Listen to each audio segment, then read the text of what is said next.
He's multitasking. Yeah. Which minion is he in? Is this huh? He's not in Toronto. Oh.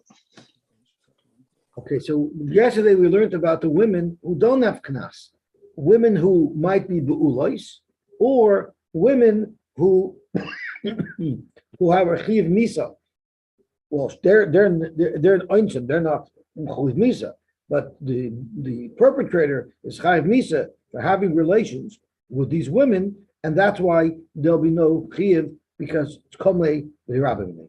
And once again, not everybody holds like that. We had a shita from Rabba and Rav Meir that by knas you don't say komei v'hirabim, but that's Rav Meir, and our Mishnah clearly is not going like Rav Meir. Then the Gemara brought a brisa. The Gemara brought a brisa that we were going to, the Gemara analyzed. The Gemara compared Rav Yehuda to Rav Doisa, that they both have the same shita, that we don't assume that a shvuya was necessarily violated. And Rabbi Doisa said as halacha by truma, and the Gemara postulates that maybe it's only by truma the Rabbanan. Rabbi Yehuda says it that he could marry a kohen, and not only could she marry a kohen, she gets 200 of ksuba. So Rabbi Yehuda seems to say unequivocally that we're not choshid that she was violated.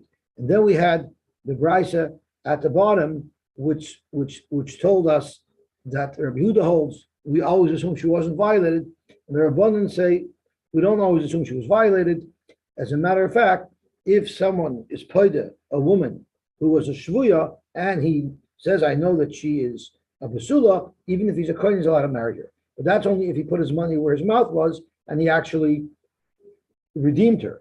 But if he didn't redeem her, he's Tamazai said that I know that it was not nivala, not nivelas, and because of that I want to marry her, then we don't trust him. Because maybe Shema Einab Nosanda. Now we're up to the last line of Daf Lamed and Beis, Ramila. Ramilei, Rav Papa Bar Shmuel, Rav Yosef. Rav Papa Bar Shmuel asked the following kasha to Rav Yosef. V'savar Rav Yehuda, B'tushasa Kaima. Does Rav Yehuda actually hold that we can be 100% sure that these women were not violated? I'm going to bring you a raya from a brisa that Rav Yehuda holds that we need to be concerned that maybe she was violated. But how did we learn? Hagiyaris shenish gaira, a giyaris that became a ger, v'ra sadam, and after she became a giyaris, she saw damida. Now we know the halacha is, although we don't practice tumas and tyrus nowadays, in the times of the Mishnah, the times of the Beis Hamikdash, we were always afraid if a woman saw nida, how do we know that she saw just when she noticed it? Maybe her nida occurred earlier, and she just noticed it now, and therefore we are metama anything that she touched that were tahiris, or kachim, or truma, retroactively. And there's a machthriu machlokes. The Shammai holds, I believe it's miyayim liyayim, it's 24 hours back. So if she saw dam, if she noticed dam on Tuesday at noon, anything she touched since Monday at noon, we consider it tameh. According to Basil, it's mepkida lepkida, meaning we go back till the last time she checked. And the Rabbanan say it's the lesser of the two. So you go back 24 hours, but if she checked more recently, if she checked an hour ago, then she's only tameh back to them. So what happens about in this Agiyarish and Gaira? What's unique about Agiyarish and Gaira is if she saw dam before she became Jewish, there's no tumah over there because the dam of a Giyaris, the dam of a non-Jew, is not tumah tumas nida. So Agiyarish and Gaira for Rasadam. Rabbi Yehuda says we're not matama her retroactively at all. And Rashi explains, since we for sure cannot go back me'es leis and pkida because that would be before she was Jewish. So once you don't say, okay, go back to the time where she became Jewish. You don't say that. Either all or nothing. Either you follow fully the Eis Leis or the Pkida, or nothing at all. So therefore, Rabbi Yehuda says Da Yeshaita, and we don't assume that she saw Dam before she actually discovered it. Rabbi Yosy Eimer, Hareyu Kechol Anoshim, Umetama Me'eis Leis, Umepkida Lepkida. In fact, she's like any Jewish woman, and she's tamei. It's not. It's here. It says either 24 hours back, according to the Manda Omar holds that. And for the last time she checked, according to the Manda Omar, that normally a Jewish woman is tamei retroactively until the last time she checked. But Rashi doesn't literally mean that. It means up until the time that she became Jewish. It doesn't mean all the way, because of course it's impossible that there would have been tumah before she became a Geiris. Now, what's relevant to our question is here, Utricha lahamtin gimel chadoshim divrei Rabbi Yehuda. She has to wait 3 months before she could have any relations with any man, because we want to know, was she Jewish when this child was conceived or not? So therefore, we wait 3 months so that any child that would be conceived with a zivug that happened after 3 months, we know for sure was hayraso b'kedusha. But you see from Rabbi Yehuda that you're choshid that she was nevelas right before she became a Geiris. So you see, unlike by Shvuya, where Rabbi Yehuda said you don't have to be choshid that she was nevelas, by a Geiris you don't have to be choshid that she was nevelas. So that's the stira that the Gemara is asking. Rabbi Yosy Rabbi Yosy is not concerned with that. He lets her become married and be nisas with her husband even right after she becomes Jewish. So the kasha is, how could you say that Rabbi Yehuda holds a shvuya, we're not choshid, she was violated? You see, Agiyaris, we assume that she did have bia right before the get, right before the gerus. Amar lei, so the Gemara answered, that's not a kasha. So it was Rabbi Yosef answered back to Rav Papa, Giyaris a shvuya karamis. How could you compare the two? How could you ask me a kasha from Giyaris and shvuya?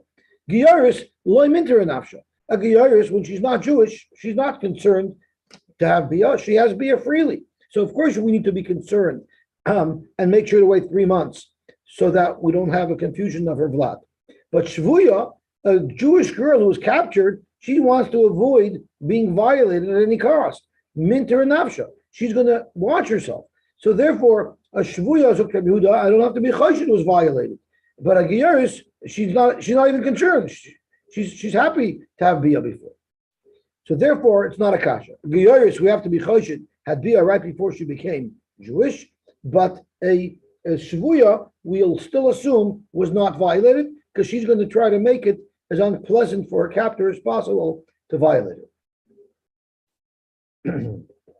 Rahman al-Islam, I read, there's a book that the shul has, it's called Netzach Kedoshim. It's a book / sefer, it's an Hungarian Yid who survived the Holocaust, who shares eyewitness accounts from people who he knows personally, as well as his own personal experiences about what went on in the war. And although most of the Holocaust books don't discuss it, but whenever the Germans came in to deport families, to attack families, they always violated the women, always. And to the point that the families used to make the children the women look like they had typhus, make them smear black and dirt all over them.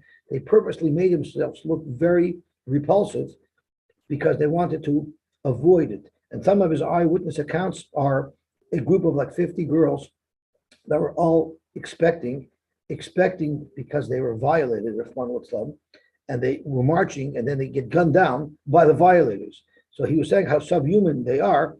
Even an animal will not kill its own child. And they were killing the mothers of their own children with their own children. So a shvuya will do whatever they could to protect themselves from being violated. Verami, if we're on that topic, if you remember, we had a shaila of a woman who came to Rabbi Yashiv who was violated, and now she was one of the fortunate people to have been reunited with her husband. And then there was a shaila of maybe she should be usher, because as we discussed, when someone's life is hefker, you have to be choshed that maybe the woman did it beratzon, and Tosfos says to beratzon, maybe even if she's doing it so that they should save her life, that also Tosfos considered beratzon and she'll be usher on her husband. And remember, we learned the Ramban learns chas v'sholom. If a woman allows herself to be nevelos to save her life, of course that's considered onusa. It's not considered ratzon. But Tosfos considered that ratzon, and that would answer her on her husband. So Rabbi Yasha Paskin, there was no such chash during the Holocaust. Because if a woman actually thinks there's a chance in the world that she might be saved by letting herself be taken advantage of, Mamela, you have such a chash in places. But by the Nazis, everybody knew that even after they would be violated, they would be killed anyway. So there's no such chash whatsoever. And of course, there's no reason to question any woman who comes back from the Holocaust for sure can be reunited with her husband. A very painful psak, but that's the psak. So Zaktimar Varami Shvuya Ashvuya. Let's ask a stira between Shvuya and Shvuya. The Tanya we learned, Hagiyaris Vashvuya, Vashivcha Sheniftu, Vishinisgayu, Vishinishtachru, Yiseris Albanos Gimel Shalom B'Yemet. These are all women who came back to safety after they were 3 years old, which means it's possible that they were violated and therefore they're not basulos anymore. So the halacha is before they could have relations with their husband, they have to wait 3 months, because in the event that they became expecting from the violators, we need to know who the child is. Div Rabbi Yehuda. So you see clearly from Rabbi Yehuda that a shvuya, we were concerned that she was violated, because by a shvuya, before she can go back to her husband, Rabbi Yehuda says she has to wait 3 months. Rabbi Yosy, mater le'orish v'linasim miyad, and Rabbi Yosy says we're not choshen, and we of course could let them marry right away. So ishtik, this is a very, very big kasha, and I believe it's Rabbi Yosef who was ishtik. This kasha was asked to Rabbi Yosef, and this is a difficult kasha, because how could you answer this? You have a direct stira in Rabbi Yehuda. But yes, Rabbi Yehuda says you're not choshen that she was violated. Yet here clearly you see she was violated. Amar lei. So he asked him, did you hear any resolution to this apparent direct stira? Amar lei, hachi Amar Rab Sheshes. This is the explanation that Rab Sheshes offered to diffuse the stira in the Mishnah is. It's speaking sharush and nivala. If we don't know whether a shvuya was violated, Zok Rabbi Yehuda, we assume she wasn't violated. But this brisa that quotes Rabbi Yehuda saying she has to wait, that's not speaking by a regular shvuya. That's speaking by a shvuya who we know she was violated. Since we know she was violated, therefore Rabbi Yehuda says we need to wait 3 months because we want to know who is the father of this child. In fact, if there is a child. Ihachi, my time is Rabbi Yosy. If we know she was violated, how could Rabbi Yosy be mater le'ares v'lenasam miyad? We know she was violated. There's a good chance that she's expecting, and by letting her marry right away, we're going to now have a subject if this child's father was the gangster, the captor, or if it was her next husband. Amar Rabba Zok Rabba Kasav Rabbi Yosy Isha Mizana Meshameshes B'moich Shaloi Tisaber. Rabbi Yosy holds that a woman who's mizana will use birth control. Now it's interesting what their birth control was. It was mishameshes b'moich. So you might think she used some type of a diaphragm, but that's not what it is.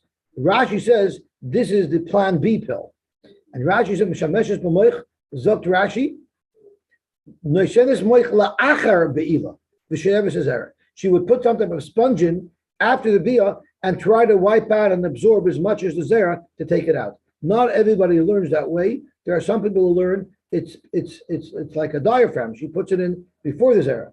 It's called a contraceptive sponge. But a contraceptive sponge is something that's normally used before the bia.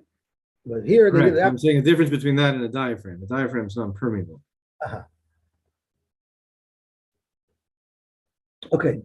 Did you say a diaphragm is permanent? Or it's not non-permeable. Okay. So to Gemara. So actually this also presents a very interesting shaila, because the halacha is that not only is it usher for a man to destroy zera, it's actually usher for a woman to destroy zera. And that's why the halacha says that after a woman has relations with her husband, she's supposed to lie still and not stand up right away, because she's supposed to consciously not be ma'abed zera. So the question over here is, how is it done over here? The answer is that's only if it's a normal relationship with her husband. If it's a place where she was violated, there would be no chiyuv for her to protect the zera. Kivan the daita ligure minter and avsha. Bishlam Agiyaris, we don't have to worry according to Rabbi Yosy, and we say that she could marry right away is because normally a woman doesn't become a Giyaris from one second to the next. Obviously, she's planning to become Jewish. So for 3 months before, she would have for sure known that she was becoming Jewish. So for those last 3 months, she surely would not have engaged in any relationship with anybody. So that's why Rabbi Yossi's argument makes sense that even though she was a Giyaris, we don't have a problem. Shvuya nami, a shvuya delayada hecha mamtala. A shvuya has no idea what's going to happen to her. She's locked up and she has no idea what the next 5 minutes are going to bring, what her captors have in mind for her. So because of that, she will be prepared with some type of shmata. She'll keep something with her because she knows that at any moment she can be violated. So she'll be prepared. So once again, Rabbi Yossi's argument is understandable because the woman will have herself prepared with the contraceptive. And shivcha nami, if a shivcha was being freed, a person doesn't wake up on a whim from 1 second to the next and free his shivcha. Probably the shamami pimara. She probably had a relationship and she was working good, and he offered her a promotion. If you work good, I'll give you a bonus, I'll free you. There's usually some advance notice. So once again, she'll be prepared with a moich in the event that she's going to be violated.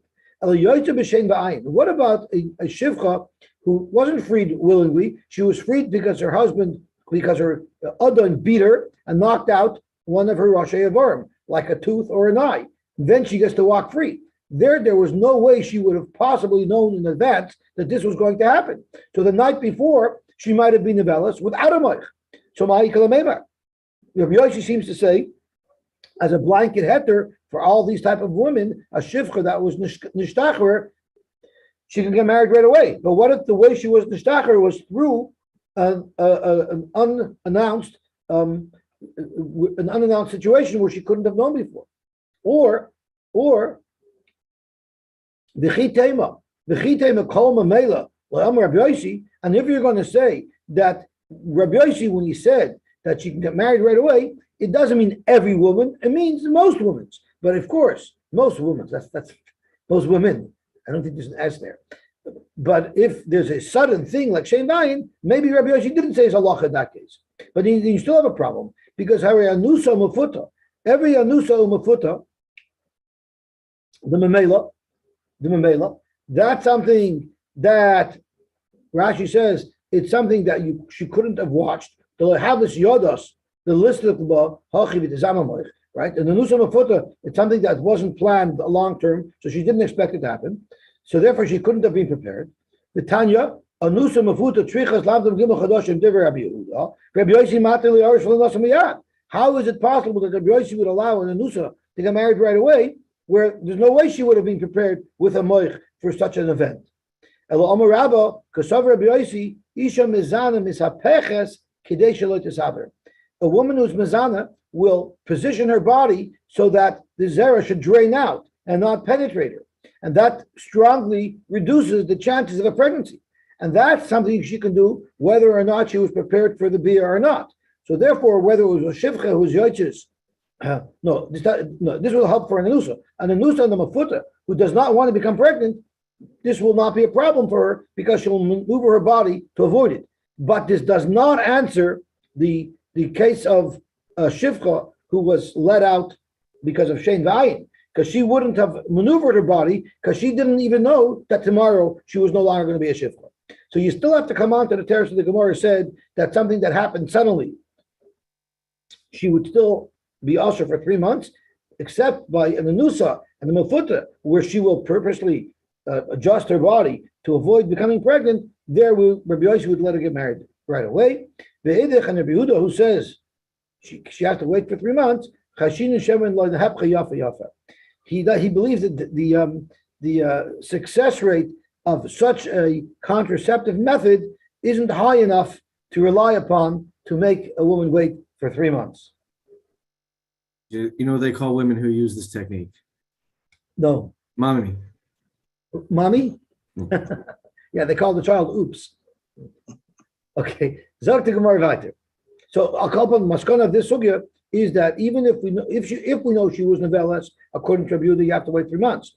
According to Yosy, even if we know she was novellas, we'll assume she manipulated her body to reduce the chance of pregnancy, and therefore we'll let her get married right away, except for a shivcha that was mishtachara at the spur of the moment because of Shein V'ayin.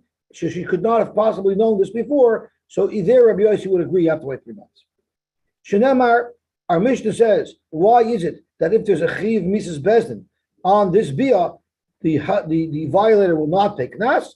Because we have Kamei b'Derabbi Minei, and it says v'lo yi'asan anish yanish. Fact the Gemara, are you telling me the source of Kamei b'Derabbi Minei is from the pasuk of v'lo yi'asan anish yanish, which was a story about 2 men that were fighting, and one man took a swing at the other one to kill him, and he hit a woman, and the woman lost her children. So he only has to pay for the children if he's not chayiv misa for killing the woman. Because if he was chayiv misa for killing the woman, then he would not be mechuyev to pay. So that was the makor of Kamei b'Derabbi Minei. Fact Gemara, mehasam nafka. We learned it from a different place. Kedei Rishasai. We had the psukim that says, let's look it up in Dvarim Chafei. The psukim that say that you only could punish a person for 1 risha, and we darshan mishum risha achas atom echayvoy v'yatom echavim mishum shtei rishayos. So let's look at the pasuk inside. I don't have it at the side of my Gemara, so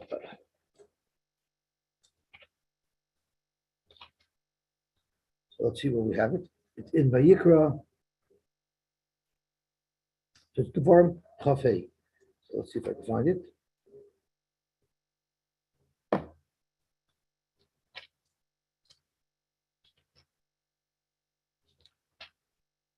Here it is. So it says, if the person needs to get patched, only 1 risha, not both. And remember, the Gemara said that which risha, what do you get? You get malchus and not mammon. So that's where we know. That if there's a chi of malchus and mammon, you only punish him once and not twice. So you see, Kamei b'Derabbi Minei. Zaktimar, it's not a steer. Why we have 2 psukim? Chada b'Misa and Mammon. The pasuk of Lo Ya'asan that we first quoted, the Mishnah quoted, is for a case of Misa and Mammon, which is appropriate for our Mishnah because that's what our Mishnah is talking about. Bias that lead to a chiv Misa. The Chada b'Malchus Mammon. The second pasuk, the Kedei Rishasai, is saying that Ein Eloikum Mishalem Utricha. And we actually need a pasuk to tell us that Ein Loikum Mishalem, and we also need a pasuk to tell us that Ein Meisum Mishalem. The Yatzmin and Misa Mammon, if we only knew that someone who's killed doesn't pay, Mishum the Iko Ibud Neshama. That's because there's Ibud Neshama, meaning it's such a severe thing, you're killing somebody, it's such a chomer punishment, let's say it includes in it, it covers him for the Onish of Mammon. Aval Malchus of Mammon, the lucky Ibud Neshama, Malchus isn't such a severe punishment, let him get Malchus and let him pay. Maybe you wouldn't say that. So that's why the pasuk had to tell you Kedei Rishasai, that even if someone gets malchus, he doesn't pay mammon. V'yashmin malchus mammon. But if the Torah only told us that someone who gets malchus doesn't pay mammon, I wouldn't know that someone who gets killed doesn't have to pay, because maybe mishum d'lechamor isurei. Obviously, the iser that he did isn't so bad. He's not getting killed for it. He's only getting malchus. So since it's not so bad iser, we won't make him pay. We won't make him have 2 punishments. Aval misa mammon, the chamor isurei. Misa mammon, it's a very severe iser. If you're getting killed for it, it's always a very severe iser. Then maybe we should throw the book at him and maybe make him pay full price. It's like all us little kids when we used to come home from cheder. It's not like it is today that students have rights. If I would come home from cheder and tell my father my Rebbe hit me, he wouldn't be upset why your Rebbe hit you. He'd say, your Rebbe hit you, you probably deserved it, and I would get another one. Right? That's how it was in the olden days. The Reb Meir, the Amar, Loikum Mishalem. According to Reb Meir, who holds Loikum Mishalem, we have the sheet of Reb Meir. And if you remember, Reish Lakish even wanted to explain our Mishnah in Elon Ayers, Sheyesh Lem Knas, and they were all women who the person who violated them is Chayiv Kares. And we know most Shittas hold that if you get Kares, you get Malchus as well. So the Gemara asked, how is it that you pay Knas? I ain't like Mishalem. So we remember we had 3 terutzim on that stira. We had Rabbi Yochanan who said it's speaking where there was no asra for the Malchus, and if there's no asra for the Malchus, therefore no Malchus is given, and that's why you pay Knas. We had Rish Lakish who said it doesn't matter if there's no asra, because Chayv and Malchus Shogegin, since there would have been a chiv malchus, anyway, you wouldn't have a chiv mammon. So Rish Lakish had to learn that the reason why there's a chiv mammon is because it's according to Reb Meir, both loika mishalim. And then we had the third territory of Ula, who said that whenever there's malchus and mammon, you get the mammon and not the malchus. And the Brisa or the Mishnah in Malchus that says you get malchus for these women is speaking where there was no tashlumin because the value of the damages was zero. But I'll call upon the Lord married Amar Loikum Mashalim Tarti Lamali. Why do I need both psukim? Because the second pasuk isn't telling me Kamle B'Derabimei, because there is no Kamle B'Derabimei. So Gemara Chada B'Misul Mammon. Of course, the case of Elayah Osain is still telling you that Ein Mesun Mashalim Kamle B'Derabimei, which everybody agrees to. The Chada and the pasuk of Kederish Osai tells you something else. It tells you about Misa and Malchus. It tells you that if you have a Chiyuv Misa and you have a Chiyuv Malchus, you don't get both. You only get the Chiyuv Misa. Utsricha. And we need a pasuk to tell me that you don't get both Misa and Malchus. The Ashmina Misa Umamin, if we would only know that if someone gets Misa, he's not chayiv to pay. Mishum dechada begufei, v'chada b'mamoyne lo yavdina. You don't give him an oynish in two different sectors. If you're punishing him in his guf, you don't go punish him on his wallet. Alva b'misa and malchus, the idi v'idi begufei, but misa and malchus, which are both the same category, same class, same type of punishment. Ema misa arichtahi. Let's say that it's a longer sentence of death. First you give him malchus, and then you up the ante and you kill him. So you look at it like it's all one merged punishment. V'navid bay, and therefore you should do it. Kamash malon, that no, you don't get malchus or misa. If someone's mechuyev misa, you don't give him malchus before. V'yashminan misa umalchus, and if we only knew that misa and malchus you don't do, that's because the tarti b'gufei lo yavina. So we're using the same svara, but we're flipping it around. To torture him so much in one area, that's too much. Avol misa moment. The chade begufei, the chade b'mamoyne. That's a little bit more spread out. It's not as severe. Maybe there a munavid bay. Maybe we would allow that to occur. Shricha. So therefore, we have one pasuk to tell you that misa paters tashlumin, and we have another pasuk to say that misa paters malchus. For the Gemara, there's a lot more psukim that are going to show up now that we're going to have to deal with. It says in the pasuk, "V'losikchu koifer lenefesh ritzayach." Lamali. Means if someone is mechuyev misa, don't let him pay money and redeem himself. Isn't that it? Didn't we say you said that you have to kill him and he doesn't have to pay money? So why do I need a pasuk to tell me the same thing that we already know from him? So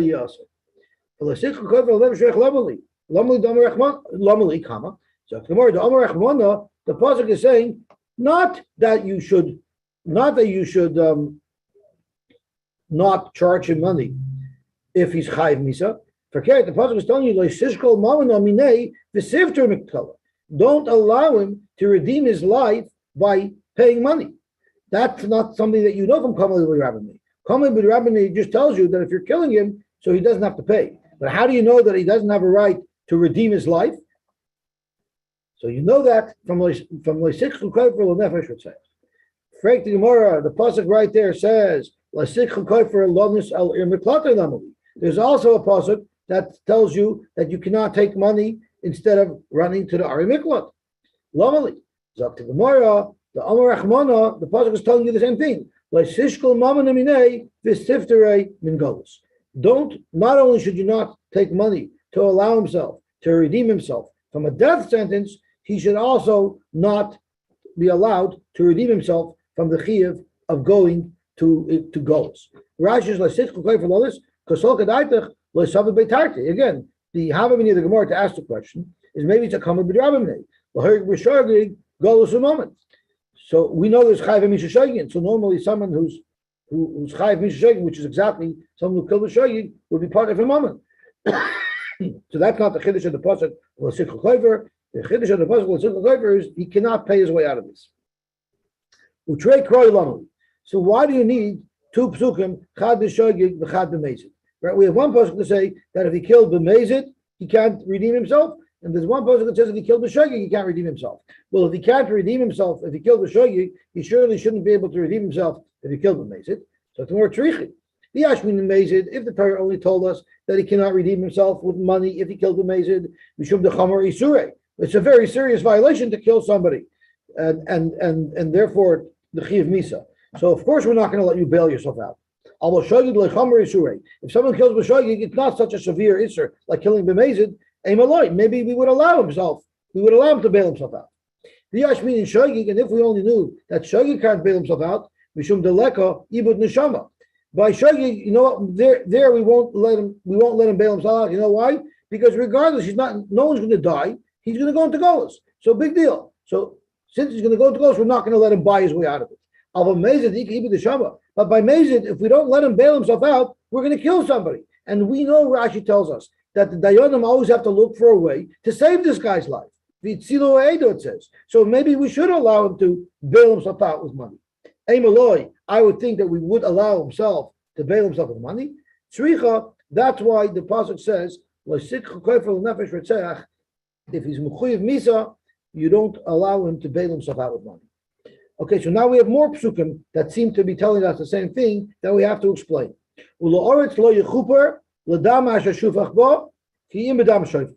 The world will not become clean from this murder unless we kill the person who was the murderer. Rashi tells us, in other words, you have to kill the perpetrator and you can't allow himself to bail out. Lamali, why do I need this pasuk?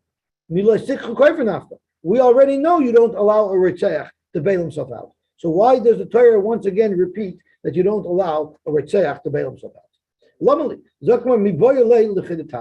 It's teaching me a different halacha. We know the halacha is if a dead person was found in between two cities and we don't know who he is, where he came from, and what happened to him. So what happens is that the closest cities all have to measure how far they are from the mace, and whichever city is the closest has to bring an egla rufa with a chum come out, and they take a calf and they take it to a dried up riverbed and they chop its head off, but they chop it from the back of the neck. So they take an axe to the back of the neck and they chop it off, and then they say, we didn't kill this man. So how do you know what happens if they did this whole thing, and after that they found the perpetrator? Because if they knew who the murderer is, you don't do the process of egla rufa.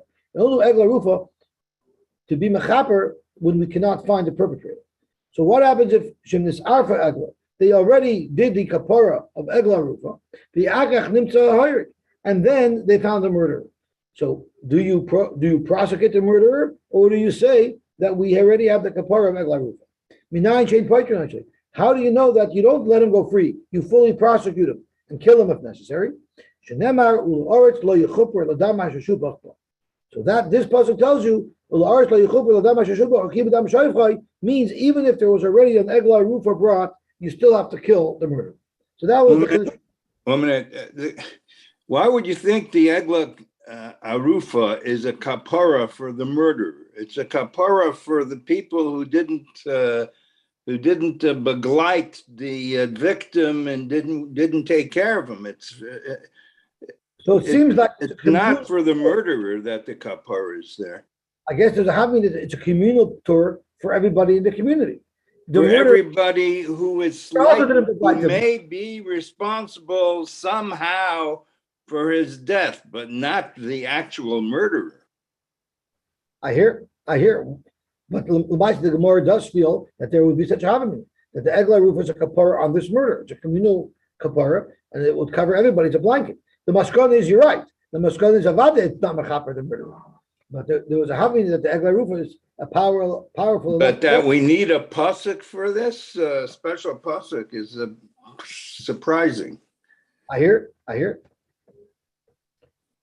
So it's important to note that from which pasuk is the Gemara saying that we learn this halacha from? We learn it from Ki'im B'dam Shoifchei.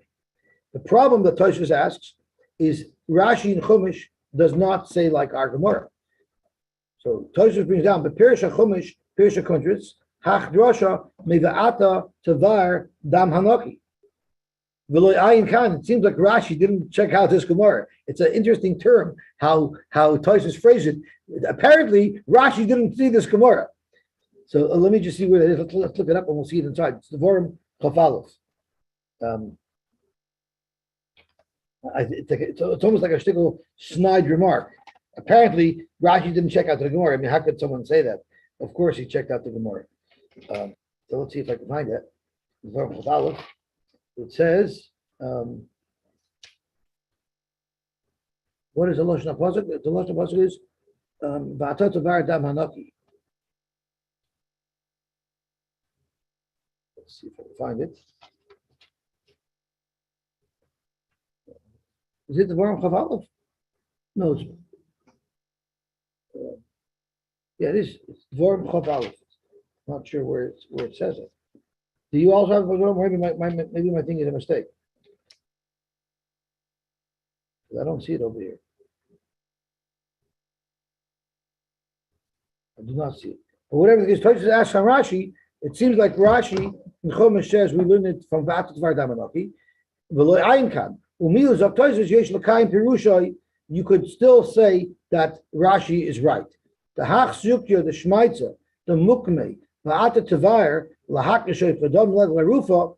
Our sugya here is going to use V'ata Tvar to tell you a different halacha, which Rashi uses that pasuk to teach you this halacha. It will depend on what's a worse oynish. Is the worse oynish chenek, or is the worse oynish herring? And that will depend on whether or not you can use the psukim for the intended gzeres that the Gemara says they are. But let's see the Gemara first, so that we'll have a better understanding of what Tosfos means. So we took care of and our Gemara is using it to tell you that even though the Egla Rufa process was done, nevertheless the murderer still gets prosecuted. In fact, Gemara, we have another puzzle. It says Va'ata Tavair Da Hadam Hanoki Mikrabecha Lamuli. What do we need that pasuk for? Rashi says Basar Arifaksid. It's after the story of Egla Rufa. It says Va'ata Tavair Da Hanoki Mikrabecha. So why do we need that for? We already covered all the bases. We already covered the bases that Egla Rufa you do, and if even afterwards you find the perpetrator, you still kill him. So we're going to teach you another halacha. There's a misa called Misa's Herod, where they cut his head off with a knife. How do you know that they do it from the front of the neck and they don't actually decapitate him? They just sever his simana, which is far less painful than breaking his neck from the back. Talmud Loimer, it says in the pasuk, Va'ata Tavair Hadam Hanoki Mikrabecha. Hukshu Kol Shoifchei Damim LaEgla Arufa. Oh, I apologize. I jumped ahead of myself. How do you know that hereg is with a knife? I'm sorry, it's by the neck. Maybe hereg is you stab him in his heart. How do you know that the chiyuv misa of hereg involves his neck? Maybe hereg is a stab in the chest. How do we know b'chlal involves the neck? Talmud Loimer Va'ata Tavair Hadam Hanoki Mikrabecha. This is speaking about a general chiyuv of hereg, and it's a pasuk that's by Egla Rufa. So by Egla Rufa, the Torah makes a proclamation about the general chiyuv of hereg, and we say Hukshu Kol Shoifchei Damim LeEgla Rufa. We're going to compare all murderers to the case of Egla Rufa, because Egla Rufa is in fact a murder as well. Mala Lon Minat Saper, just like the Egla Rufa is killed by the neck, Af Shoifchei Damim Minat Saper. So too, all murderers who get the misa of hereg, the misa of hereg doesn't occur in the heart. Misa of hereg occurs in the neck. Frekting Gemara, if we're comparing it to Egla Rufa, so then Ima lahalon bekupitz umimul oirif, afkan bekupitz umimul oirif. How do you know that the misa of hereg is by cutting his simonim from the front of the neck and not chopping his neck off from the back with an axe? Amar Rab Nachman, Amar Rabbi Baravua, Amar Kra. It says, "V'ahavta l'reacha kamoicha." A person has to love a friend like he loves himself. In other words, brar loy misa yofa. Don't do a brutal, painful misa, even though we have to do it from the neck. Do it in the cleanest, easiest way. So these are the two halachas that we have. So we have one halacha. How do you know hereg is from the neck? We learn it from kiyum b'dam, right? And how do you know that it's from the front of the neck from the I'm sorry. How do you know it's from the neck? It's from va'ata tavar hadam anoki. And how do you know that he gets punished, even though the egla rufa was brought? It's because it says, okay.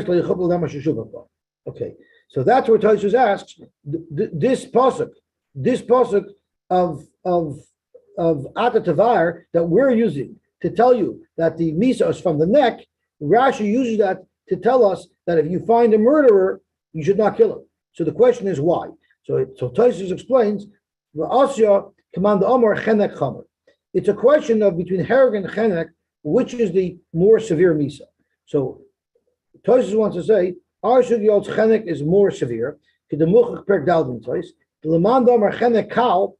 If you hold that chenek is a less severe misa than hereg, so hereg is more painful or it's more severe, then comes chenek, then yalif sayif b'ritzeach minokim minokim. I don't need this pasuk here to tell me that the killing comes from the. I don't need to learn the misa of hereg from these psukim. I have a pasuk of nokim minokim which tells me that the misa is besayif. Hilchach l'didei ayaser va'ater tavayer l'nerfa ha'egla v'achach nimtza ha'yer. So Rashi learns that I use va'ata tavayer damanoki to tell me that if it was nefer egla and then the hereg was found, you still kill him. That's what Rashi uses this for. And Rashi doesn't use this to tell you that hereg is from the neck. Why? Because he would know that from nokim yinokim. So Rashi has another place to tell us that hereg is from the neck, and therefore Rashi has the extra pasuk of Ata Tavayer to use to teach us that you have to kill the perpetrator even though the egla rufa was done. But now Rashi's left with an extra pasuk of so Tosfos says, there's another drasha for this pasuk. This tells you that even though Yom Kippur passed, so you might think that the people got their kapara already from Yom Kippur, and now an egla rufa is no longer relevant. The pasuk tells you it's still relevant. So that explains the discrepancy between our Gemara and Rashi in Chumash, why he uses a different pasuk. Because up to Gemara Vayter. Omar Rav Nachman, Omar Rabbi Baruch, Omar Kro. It says, don't do a brutal misa, do a nice misa. And Rashi says, Rashi, so if we learn from here, that you have to cut his neck from the front, so then I know already that you have to cut his neck. So then why did I need the pasuk to tell you of Atatvar Damanoki that the misa is at the neck and not anywhere else? So Tosfos, my high timer, I have a shemina min atzaper. I would have never known that from brur loy misa yofa has to be from the neck. The mitach of sakan beliboy have a nama misa yofa. Stabbing him in the heart would have been the same clean misa yofa as cutting him from the neck. So we needed a separate pasuk to teach us that just like by egla rufa it's from the neck, so too the misa of hereg is from the neck. And the way we know it's from the front of the neck is because of the v'haftal l'rachas l'machal. Zok Gemara Vayter. We have another pasuk. It says kol cherem asher yochra min adam lo yifteh. And Rashi says that the pasuk of kol cherem means someone who's chayiv misa. Rashi says right over here, kol cherem mashma loshen chayiv misais. K'moy zevech lili him yochram. Someone who does avoid zara gets killed. So it's mashma of the pasuk is saying anyone who's chayiv misa lo yifteh shouldn't be redeemed. So once again, this is an extra pasuk that seems to be repeating the same halacha that you can't redeem yourself. Lamali. So tomorrow you need that pasuk for another halacha. How do you know if someone's going out to be killed? Which means his body has no value because he's about to be killed. No one would buy such a person as a slave. And someone said his erchen is on me. Now normally, if someone says this person's value is on me, you assess his value based on how much he's worth sold in a slave market. But erchin is a prescribed amount the Torah prescribes depending on the age of the person, how much he's worth. So it's not value based on how much you would sell him for, it's prescribed value. So maybe over there, it should be mechayiv you with the prescribed value of this person, because the fact that he's worthless because he's dying shouldn't matter. How do you know that that's not an erchin and you're not obliged to pay anything? Any chayim in adam, meaning if someone's chayiv misa and you make a chayim from him, in other words, you say erchi olai, you don't have to redeem him. In other words, there's no value there, and your erchin doesn't mechayiv you anything. You might think, even though he's in the middle of being judged, but they didn't yet issue the verdict, his value is also useless. If his verdict was already passed in the misa, then his erchin is worthless. But if he was not yet passed in the misa, then his erchin has a value. Reb Chananya Makabe said, even though he's already condemned to death, since erchin is not really totally in his real value, it's just a prescribed value, you would still be mechuyev even after he was condemned to death. If you said erchin, you would still have to pay the amount of the erchin. Hi, kol chayim, my avidlay. What will he use kol chayim for? So if you want me, he'll use it for a different halacha. Rabbi Shmuel b'noi shor Rabbi Yechon ben Breka Omer lafi shomatzinu. Because we found the mumtzum b'dei shemayim shenoisnin momen u'mischaper, you find that sometimes people who are the mumtzum b'dei shemayim, since sometimes who are killed b'dei shemayim, you sometimes find that they could pay money and get a kapara. Where do you find this? The halacha is, if your ox kills somebody, you have to pay kofer. Really, you're mechuyev misa, but you're mechuyev misa b'dei shemayim, and you have to pay kofer. Shenemayim kofer yushas olav. So this pasuk is talking about somebody who's sure killed somebody else, and the pasuk says that he has to pay kofer, and there's a shayla, he paid the value of the nizik, the value of the mazik, but he redeems his life. So yochel af b'dei adam came, just like you find that you could redeem your life when you're chayav misa b'dei shemayim. It works. So maybe even if you're mechuyev misa b'dei adam, you should be able to redeem your life. Talmud loimer cherem min ha'adam lo yifteh. You could never be poida yourself. Zok Rashi, yochel af chayav misa bezdin yifteh b'mammon. You should be able to redeem it. Cherem min ha'adam adam shemechuyev cherem. Zok the Gemara. The only, I think we should stop here because this Mises Chamura Sugya is a big machlokes Rashi and Tosfos. It's going to be a little bit involved. So we'll stop here, and Mishnah will pick up here tomorrow, an hour before Mincha. Shkoyach. Shkoyach Kesubos. Kesubos. Chaim to Mishulam. Chaim v'loy lamovas. Oh mine. David, I have a quick question for you. Yeah. It's called Shabbos Nachamu. So Hashem's saying everything's going to be okay, don't worry about it. But we know that any generation of the Beis Hamikdash wasn't built in his life, the Rebbeinu Shalom would have destroyed it if it was standing. So we're still in a situation where the Rebbeinu Shalom is trying to put us in check. So what is Nachamu about? Don't worry about your affairs. I'll look away to the build of Beis Hamikdash. How does this Nachamu work? I'm trying to process it. If we're still doing the affairs, so why is there Nachamu? Hashem should still punish us till he breaks us. I think we've been broken already, and that's what the Nachmu is about. Even though we're still not ready for the Beis Hamikdash. Yeah, presuming.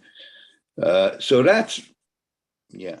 So although what you're saying is correct, but every minute that we don't have a Beis Hamikdash and we have the idea that we've lost it, we need to be consoled for that, although we haven't done the proper kapara. If it was standing today, it would be destroyed, and we would go through what they went through during the Churban. Yet now that we went through it already, even though we're deserving of it again, Hashem is still consoling us. Yeah. So although it may seem like compliance, we have not yet come into compliance. Right. To the standard that the Ribbono Shalom demands.